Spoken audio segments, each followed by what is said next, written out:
बीते सोमवार को उत्तर प्रदेश के मुख्यमंत्री योगी आदित्यनाथ ने विश्व जनसंख्या दिवस के मौके पर कहा कि जनसंख्या नियंत्रण कार्यक्रम सफलतापूर्वक आगे बढ़े, लेकिन जनसांख्यिकी असंतुलन की स्थिति भी पैदा ना होने पाए। सीएम योगी के इस बयान को लेकर बखेड़ा खड़ा हो गया। विपक्षी नेताओं समेत कई लोगों ने सीएम योगी के इस बयान को लेकर प्रतिक्रिया दी है। वहीं AIMIM चीफ असदुद्दीन ओवैसी ने भी नाराजगी जाहिर करते हुए कहा कि मुस्लिम समुदाय के लोग ही सबसे ज्यादा कॉन्ट्रासेप्टिव यानी गर्भ निरोध का इस्तेमाल करते हैं। इसके साथ ही उन्होंने कहा कि उनके हेल्थ मिनिस्टर तक ने कहा है कि देश में जनसंख्या नियंत्रण के लिए किसी कानून की जगह नहीं है। मुस्लिम ही इस समय सबसे ज्यादा गर्भ निरोध का इस्तेमाल कर रहे हैं। 2016 में देश में फर्टिलिटी रेट 2.6 था, जो अब कम होकर 2.3 रह गया है। भारत में जनसंख्या का संतुलन दुनिया में सबसे बेहतर है। उत्तर प्रदेश और भाजपा के लोगों को नहीं मालूम कि सेक्स रेशियो मुसलमानों का कितना है, बताइए। बड़ा है, 936 to 9, इंप्रूवमेंट है 930 to 951। सबसे ज्यादा कॉन्ट्रासेप्टिव इस्तेमाल करने वाले कौन है? मुसलमान है। और आप ये बताइए कि मुसलमानों का जो TFR रेट 2015-16 में 2.6 था, वो गिरकर 2.3 हो चुका है। क्यों डर पैदा कर रहे हैं मुसलमानों के पॉपुलेशन के बारे में? आप TFR रेट गिर रहा है और भारत के मुसलमानों का पॉपुलेशन स्टेबलाइज हो जाएगा 2030 तक। झूठ पे झूठ बोलते हैं, गवर्नमेंट का डेटा है। सिर्फ मुसलमानों से नफरत फैलाना इनका काम बन चुका है, दिन रात यही काम करना। भारत में जो डेमोग्राफिक डिविडेंड है, विश्व में किसी देश में नहीं है। इस देश की 50% आबादी 25 साल से कम उम्र की है, 40 साल की उम्र की आबादी 60% है। आप नौकरी क्यों नहीं देते उनको?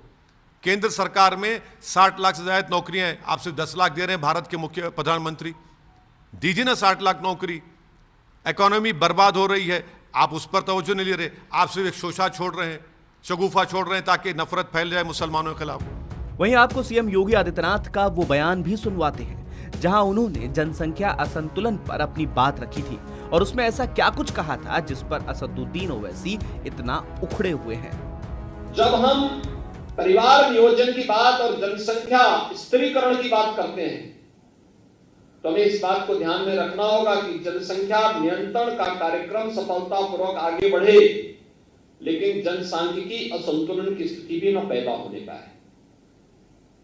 ऐसा नहीं कि किसी वर्ग की आबादी बढ़ने की स्पीड, उनका प्रतिशत ज्यादा हो और कुछ जो मूल निवासी हो, उन लोगों की आबादी के स्त्रीकरण में हम लोग जागरूकता के माध्यम से, इन्फोर्समेंट के माध्यम से उसको नियंत्रित करके एक जनसंख्या संतुलन की स्थिति पैदा करें।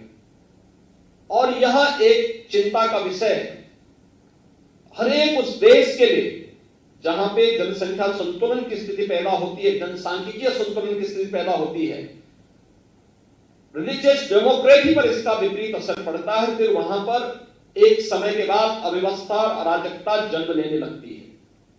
और इसलिए जब हम लोग जनसंख्या स्त्रीकरण की बात करें तो समान रूप से समाज में प्रत्येक जाति, मत, मजहब, क्षेत्र, भाषा, इन सबसे ऊपर उठ करके समान रूप से जागरूकता के व्यापक कार्यक्रम को इसके साथ जोड़े जाने की आवश्यकता है।